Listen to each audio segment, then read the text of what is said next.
Hello everyone, this is Moses from Zaatar Gardens. Do a quick video. I was going to do a video on this Flavor Delight Aprium today on how abundant it was and how gorgeous the apricots look, or the apriums look. And one of the limbs broke off right before I was going to start videotaping. This limb had at least, I can't really count, all I know it's pounds and pounds and pounds of apriums on it. And I'm going to show you right now that you shouldn't really worry too much about a limb that pretty much broke in half. That's coming up right now. So if many of you don't know what an aprium is, it's a hybrid of an apricot crossed over with plum. Very delicious. Many say the aprium is what an apricot should really taste like. Really gorgeous fruit. So the best thing to do is not have this happen, breakage of a limb, and the only way to really do that as preventative is to really thin out your fruit. I didn't thin out too much.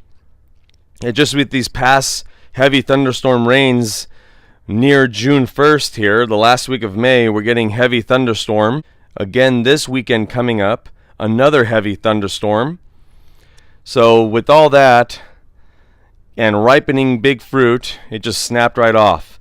So many of you might freak out when you see more than half of that limb broke off. As you can see, there's the full diameter of the limb right here, and it just half of it's gone. You shouldn't really worry about it, as long as the whole branch didn't break off. But if it did, well, that's how it's supposed to be. Maybe that branch was weaker than the rest. Why did this branch break and not the others?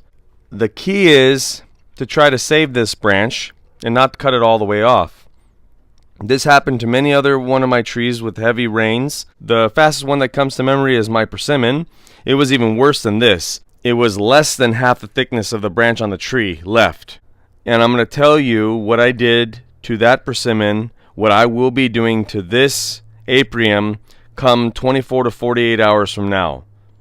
The first thing you want to do is to remove any fruit that was left behind. There was fruit on here, there was fruit on this little branch, and there was fruit on this little branch as well.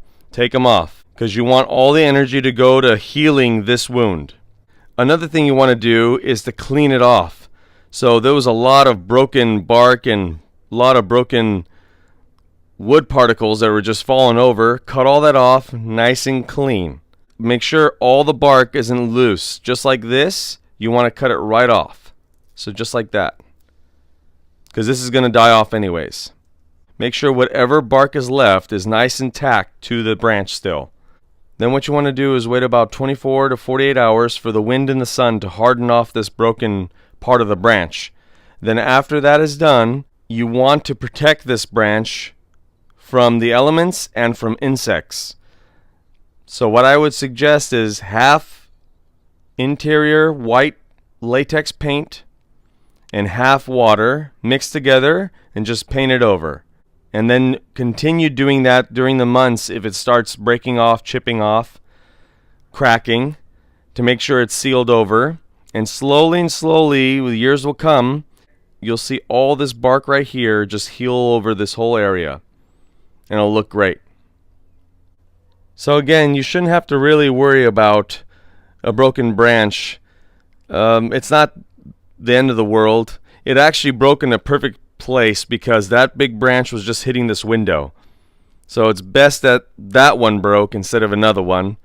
But regardless, the best way for this not to happen is to prevent it, mostly by thinning or by heavily pruning the limbs themselves. But if it does happen, like I said, it's not the end of the world. There are ways to keep the rest of the branch alive.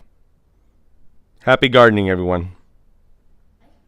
Okay, like, share, subscribe, and thanks for watching, everyone.